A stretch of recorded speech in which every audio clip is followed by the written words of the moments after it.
Oh,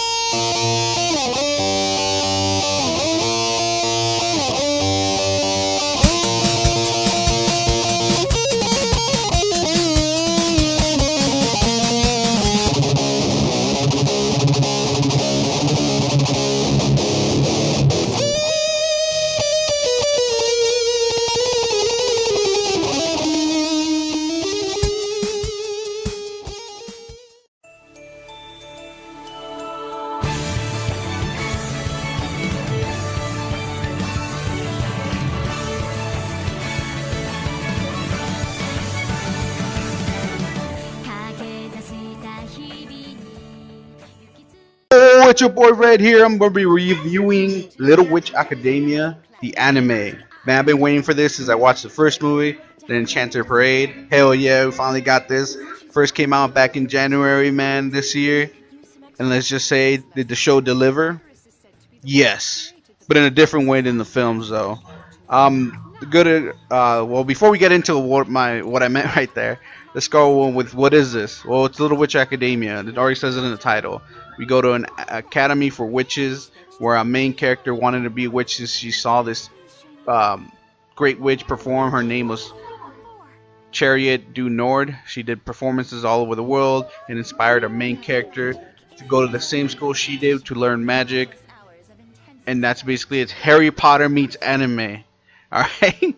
If you guys don't know, if you guys seen Harry Potter and shit.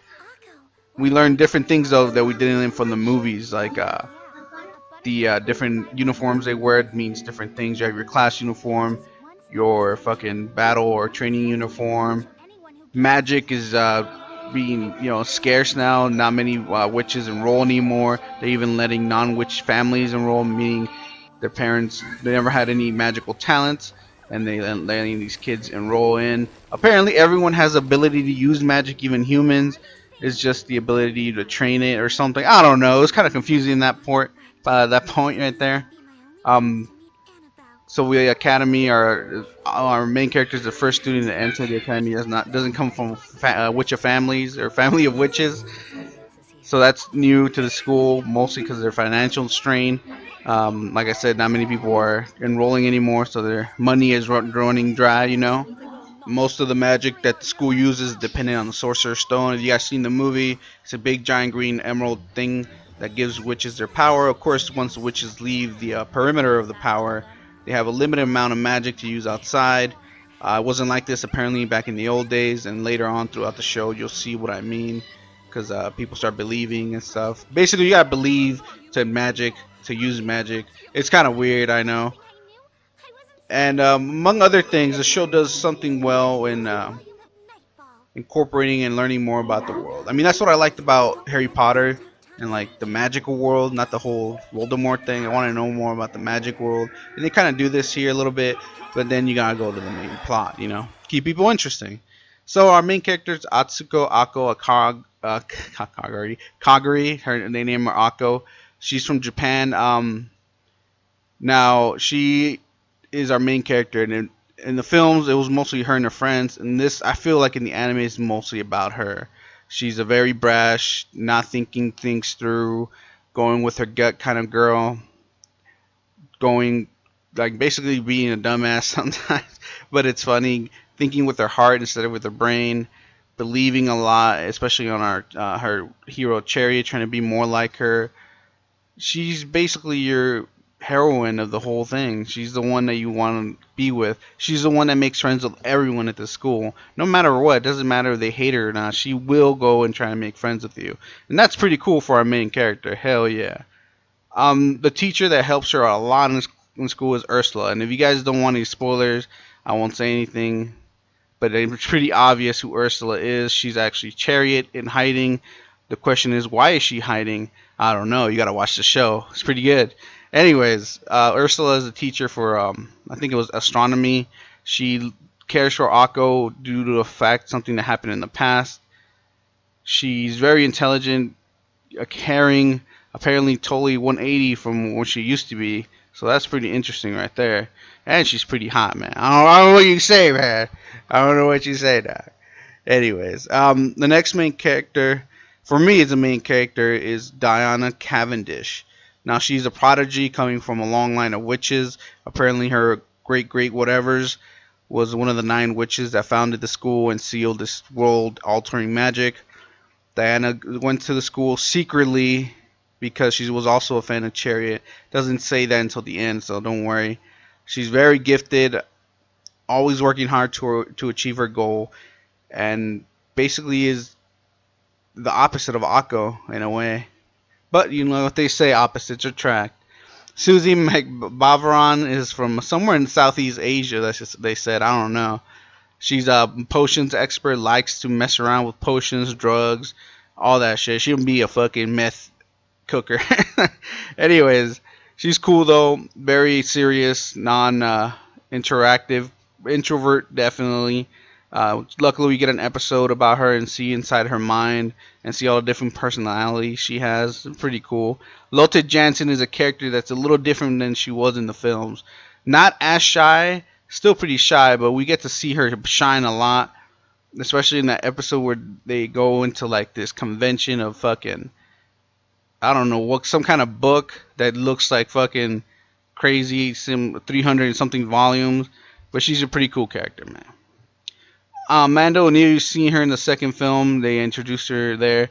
We get to see her here. She's from the United States. Brash, thug-like, fuck everyone kind of girl.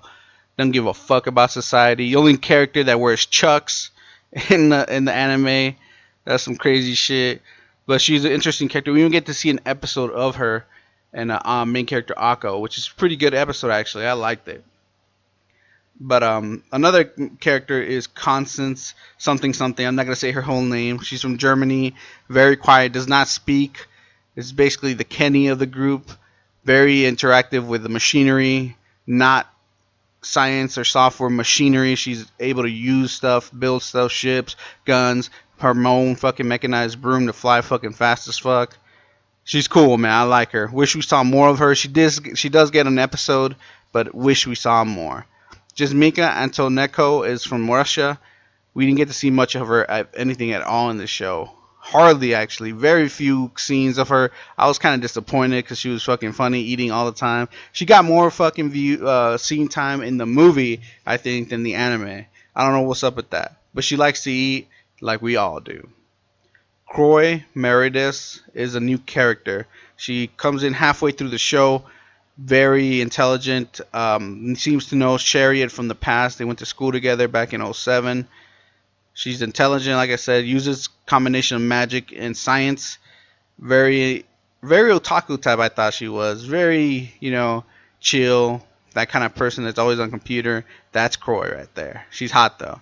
Andrew Handbridge is also a new character.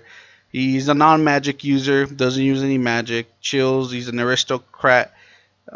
He goes to the school a couple of times to help, aristocratic crap. He's a cool guy, very cold and concerning. He actually changes a lot in the show due to our main character Akko's influence, which is cool. And there might be a couple later on. I'm not saying shit. Of course, there's more characters I didn't talk about, man.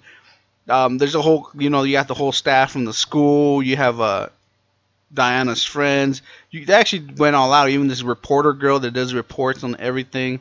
The dude at the coffee shop who fucking tight. Man, there's a good cast. Better than the films, definitely. Though, like I said, this show focuses on Akko hardcore.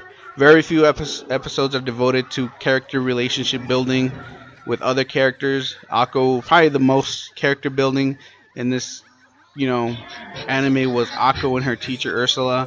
That was big. And then you have her and Diana.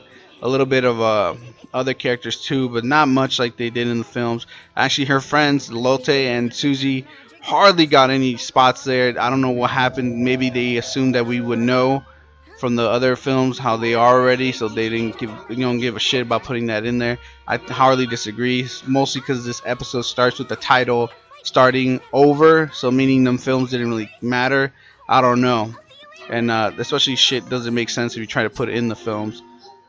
But whatever, that's my biggest gripe right there. That's why I have to give it the score I will give it. Also, another issue I had is, are they only females witches in this world? I don't know. We didn't see any males, although males do know about it, like the guy that works at the shop. and stuff like that. I don't know if there's any male wizards, or who knows.